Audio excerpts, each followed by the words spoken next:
Hello guys, today we're taking a look at the Valerian Streammaster Plus 2 Triple Laser 4K Projector, a high-end option built for serious home theater fans and competitive gamers.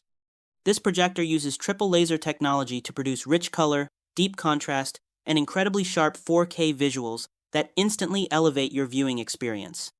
Whether you're watching blockbuster movies or streaming live sports, the picture looks vibrant and detailed on a massive screen.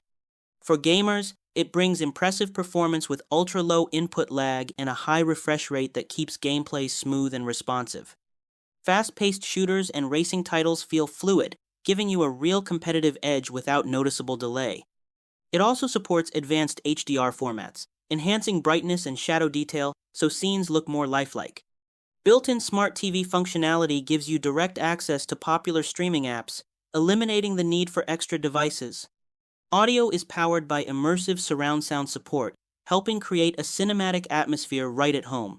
Setup is simple too, thanks to automatic focus and keystone correction that quickly adjust the image. It's slightly heavier than ultra-portable models, but that's expected for this level of hardware. Overall, this is a premium projector built for next-level entertainment. Thanks for watching, and I'll see you in the next one.